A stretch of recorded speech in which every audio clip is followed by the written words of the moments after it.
everybody, this is Jordan Machado, aspiring biologist and hopefully a future herpetologist.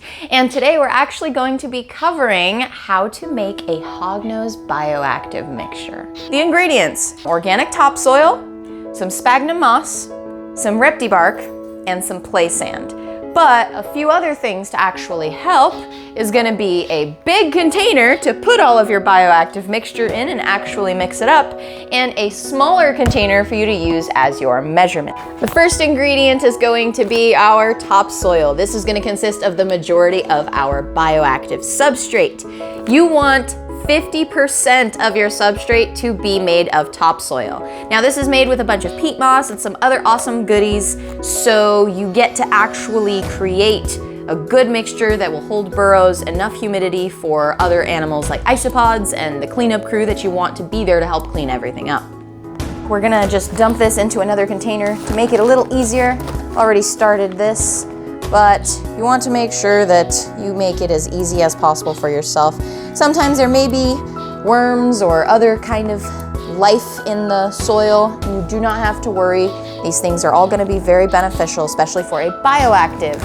If there are random little pieces of mushrooms or fungi or earthworms, those are all actually very good for the bioactive. They are not harmful. That's why you get organic topsoil. We're mostly worried about toxins and pesticides. And as long as you get organic, you should be good. Now that we've got this in a more accessible way, we're just gonna go ahead and do 5 containers of these. So that's just so we can get 50% of our mixture. Fill your small container 5 times. And we're gonna go ahead and do 10% Repti Bark. So that just means 1 tub. And this is gonna help break up the peat moss so that it doesn't compact as much, and it also does help hold a little bit more humidity. Now we're gonna need 10% play sand. Now the play sand is very important because it actually allows the tunnels that the hognose makes to keep their shape.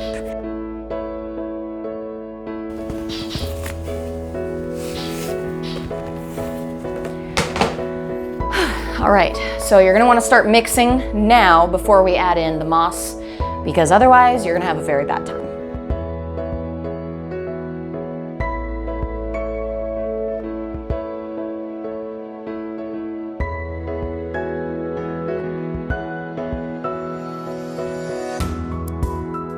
The last ingredient, which is very, very important, is gonna be our sphagnum moss. Now, when it is dry, it is compacted. So 1 tub of these with dry moss is actually gonna turn into 3 tubs of wet moss.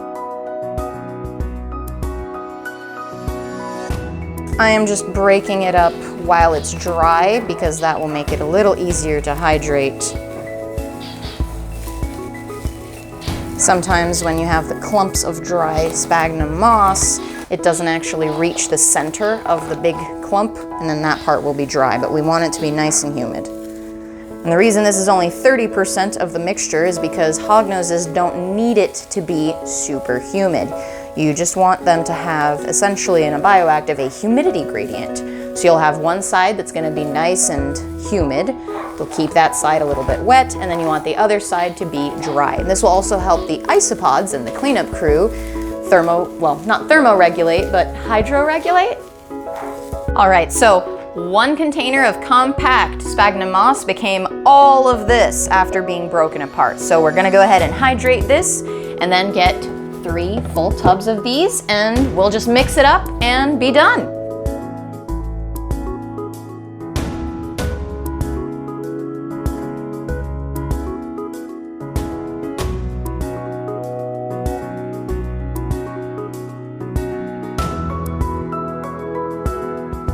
Now we don't want this to be dripping, so we're gonna actually squeeze it and then scatter it in here. We want it damp,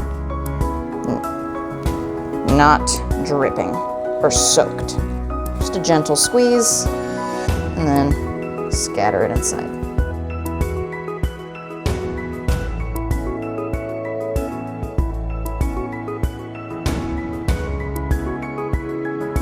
All right. First tub.